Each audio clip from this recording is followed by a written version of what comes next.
Walking Dead's 10th season is coming to a close, and with 3 episodes left, there are still a few loose ends that need to be tied up. With the new season finale dropping in April, this week's episode picks up where the original left off. Splinter's pre-credits scene takes viewers back to a certain Doom's cliffhanger, when Eugene, Ezekiel, Yumiko, and Princess, on their way to rendezvous with Stephanie, were confronted and captured by the mysterious soldiers in those on-point stormtrooper-inspired outfits. Fans of the comics recognize the troopers as part of the Commonwealth, a previously undisclosed community. How they will be handled on the show, however, remains to be seen. During their takedown at the rail yard, Yumiko is injured, and the quartet gets separated. Princess is thrown into an empty rail car, causing her claustrophobia and anxiety to kick into overdrive. What follows is a heavy princess-centric episode detailing the traumas of her past and how they've shaped her into who she is. Realizing that Yumiko is in the rail car next to her, Princess reaches out and offers to find a way to get to her. Tearing away at the damaged wood of the rail car's wall, Princess delves into her past after Yumiko advises against trying to reach her. The episode's title comes from an event from Princess's past. Trapped in a situation similar to the one she finds herself in now, she recounts how she got a splinter that subsequently became infected. An abusive stepfather and a neglectful mother litter her past, no doubt contributing to her current struggles with anxiety. Princess's fears only grow larger when Yumiko falls silent, and the voices of the Commonwealth troopers and the sound of chains emanate from Yumiko's railcar. What makes Splinter effective is the decision to tell the story from Princess's perspective.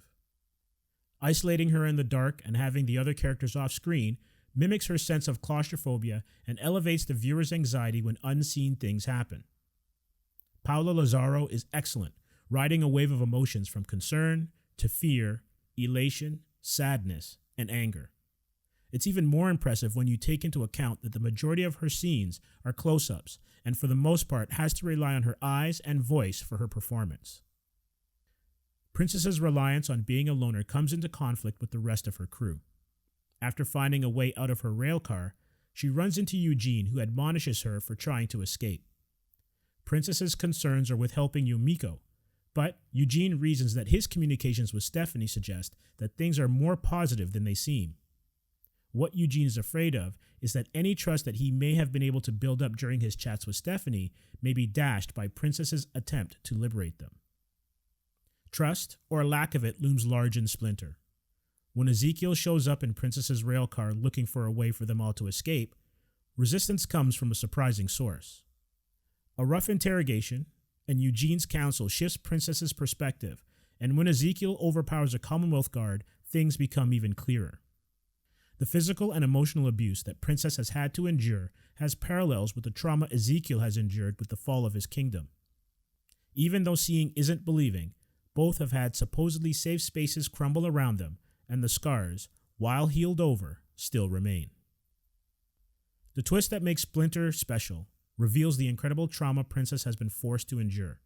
It has shaped her world, fragmented her mind, and gives the episode's title even more significance. Light on walkers and gore, the real violence comes from the evil that men do, and the long-lasting effects those actions have. Addressing the ravages of the apocalypse on mental health has always been a part of the show, but Splinter has probably done it best.